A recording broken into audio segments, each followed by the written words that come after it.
Welcome to Presenting for Impact, leveraging the science of adult learning to deliver better presentations. This course is led by Jeff Cobb and Celisa Steele. They've spent decades designing, developing, delivering, and marketing adult lifelong learning, continuing education, and professional development, and are deeply committed to understanding and sharing what makes learning experiences more effective and more impactful. Jeff and Celisa are co-founders and managing directors at Tagoras, a firm that advises and supports organizations that provide continuing education and professional development to adult lifelong learners. Tagoras has received financial compensation from ASHA for its services, including for development of this presentation. Jeff and Celisa are also members of the American Society of Association Executives and the University Professional and Continuing Education Association. Their involvement in these organizations has shaped their thinking about adult education and learning and may have impacted the substance and delivery of this course.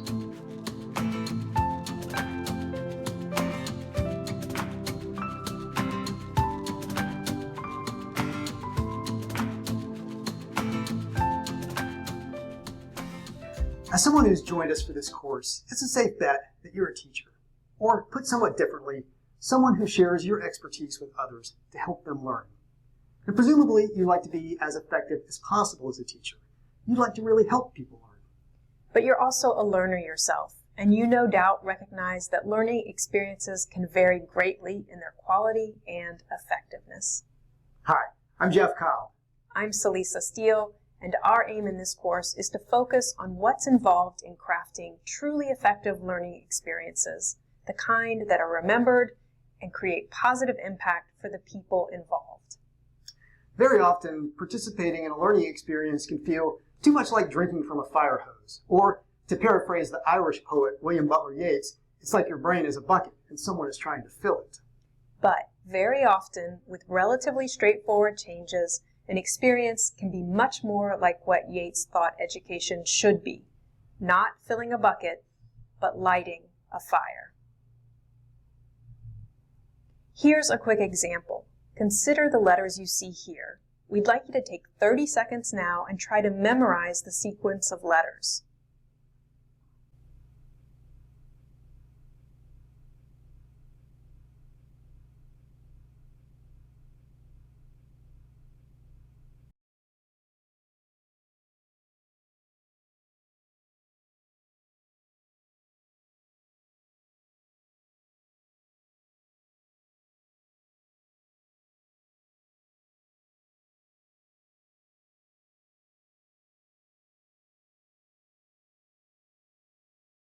Now, try to remember as many of the letters in order as you can. Use paper and pen or pull up a blank document on your computer or other device to write the sequence down. We'll give you another 30 seconds to do that.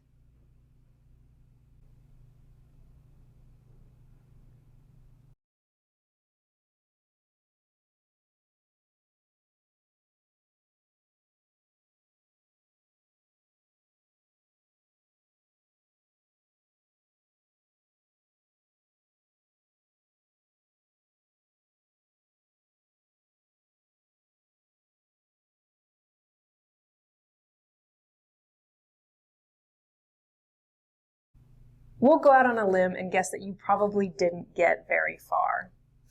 Chances are you remembered the first few letters or possibly the last few letters, but managing to recreate the entire sequence from memory is simply beyond the capabilities of most human beings. It may have even felt frustrating to try. Now, let's adjust our approach just a bit. First, what seasons do the first 4 letters suggest?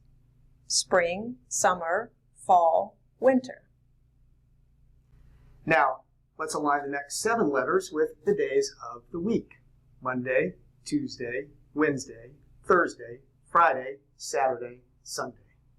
There are 12 letters left, and we'll ask you to puzzle out on your own what those 12 letters could stand for.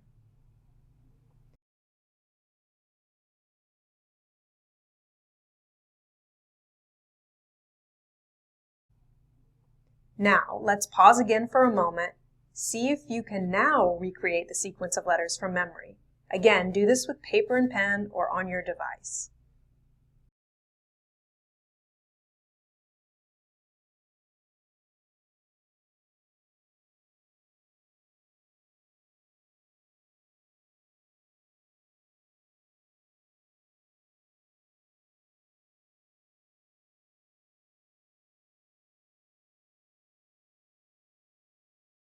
Now that may have taken a bit of effort, but chances are high you were able to do it the second time, and odds are you'll be able to do it again in the future. You have learned that sequence of letters. That happened because we provided you with a way to structure the information meaningfully and to connect it to knowledge you already have. Let's look at another quick example. Do your best to imagine a round, dark pink fruit about the size of a large apple or a small grapefruit.